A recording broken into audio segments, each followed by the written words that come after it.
A special thank you to each of our subscribers who make this channel possible. Here's today's story. In a significant development regarding the ongoing conflict in Ukraine, U.S. President Donald Trump has asserted that Ukrainian President Volodymyr Zelenskiy will need to approve a proposed U.S.-backed peace plan aimed at halting Russia's invasion. Speaking from the Oval Office after a meeting with New York City Mayor-elect Zoran Mamdani, Trump emphasized the urgency of the situation, citing the approaching winter and the rising death toll as critical factors necessitating a resolution.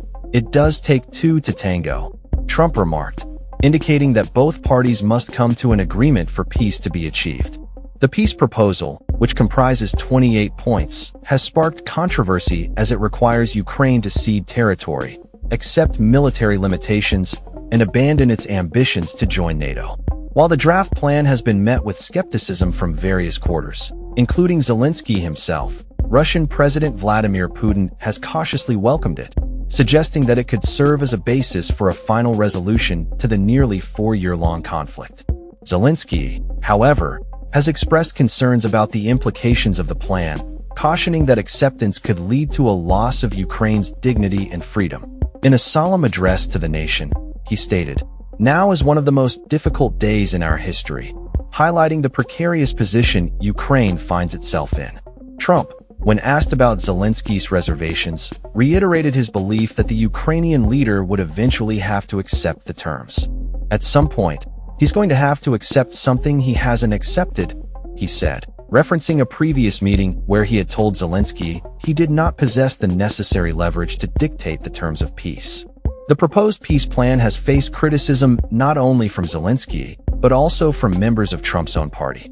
Senator Roger Wicker, chair of the Senate Committee on Armed Services, expressed skepticism regarding the plan's potential to achieve peace, asserting that Ukraine should not be compelled to relinquish its territory to what he described as a flagrant war criminal in Putin.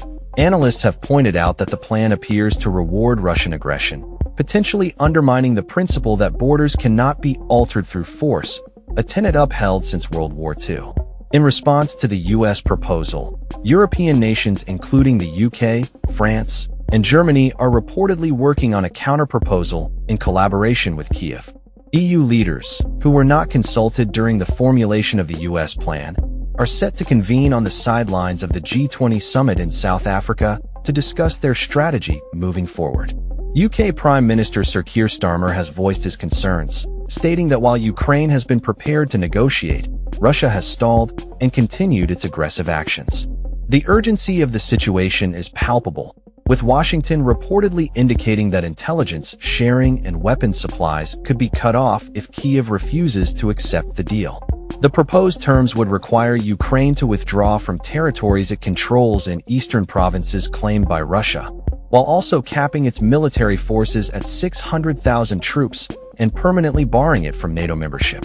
Additionally, the plan includes gradual lifting of sanctions against Russia and potential reintegration into international economic frameworks, such as the G8.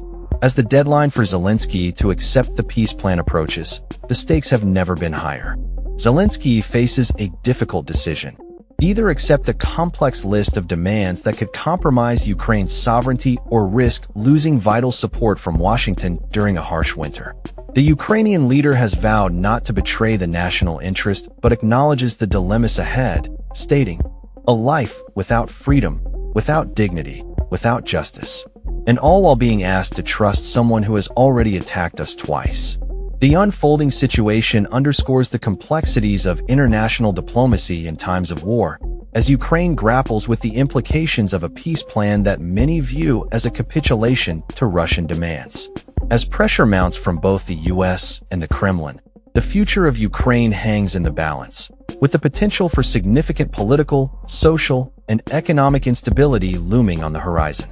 The coming days will be crucial as leaders navigate these treacherous waters, seeking a resolution that honors Ukraine's sovereignty while addressing the geopolitical realities at play.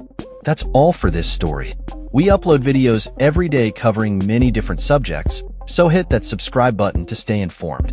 Thanks for watching.